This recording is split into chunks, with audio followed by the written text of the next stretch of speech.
Assalamualaikum warahmatullahi wabarakatuh. Selamat pagi anak-anak. Gimana kabarnya di rumah? Masih baik-baik aja?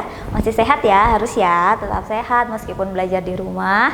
Tetap jaga kesehatan, jaga kondisi, dan jangan lupa belajar gitu ya. Oke, hari ini kita akan belajar bersama lagi bersama saya Kak Perdana gitu ya. Hari ini kita akan belajar IPA. Judulnya perambatan bunyi gitu ya. Sebelumnya kita udah pernah belajar ya, bunyi itu apa? Masih ingat? Bunyi adalah segala sesuatu yang bergetar dan menghasilkan suara gitu ya. Jadi gimana bisa ada bunyi? Karena ada suatu getaran gitu. Suatu getaran akan menghasilkan bunyi. Lalu kira-kira sumber bunyi apa aja? Masih ingat nggak? Apa aja? Ya, bisa dari suara TV, bisa dari suara radio, dari suara kita sendiri pun itu juga bisa. Nah, kenapa kok kita butuh perantara agar bisa dengar bunyi? Karena bunyi itu kan proses agar bisa dengar mulai dari sumber bunyi, lalu ada perantara, lalu baru sampai telinga kita. Nah, perantaranya apa aja? Nanti akan kakak jelaskan. Yang pertama, perantaranya melalui zat padat. Yang kedua melalui zat cair, dan yang ketiga melalui zat gas gitu ya. Nanti akan kakak berikan contohnya masing-masing. Yang pertama dari zat padat. Nah, kira-kira apa ya perantaranya? Kalau zat padat tentu saja benda yang bisa kita pegang, itu zat padat. Contoh kasus perantara zat padat apa ya?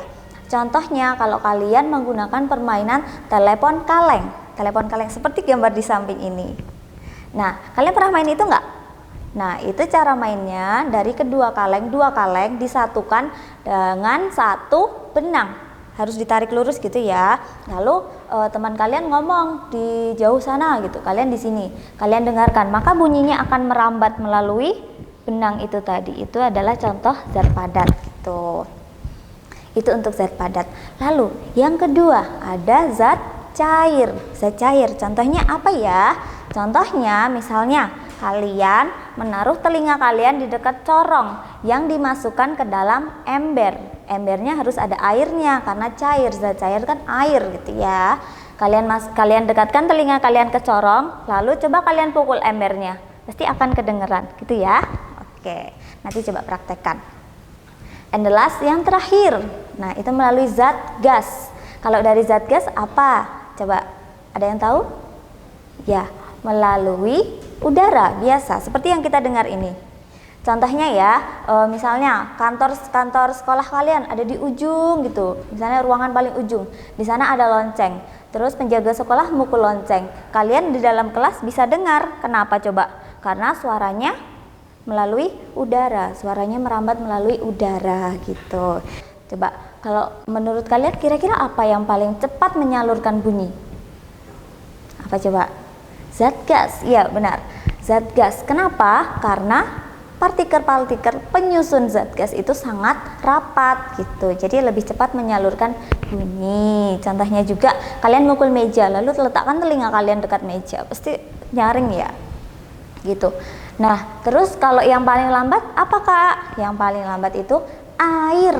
Tuh, kalian misalnya lagi renang di dalam air, pasti kalian susah mendengarkan teman kalian yang lagi teriak-teriak di atas gitu. Coba aja kalau nggak percaya gitu ya. Lalu kenapa sih kita harus butuh perambat agar bisa mendengarkan bunyi gitu?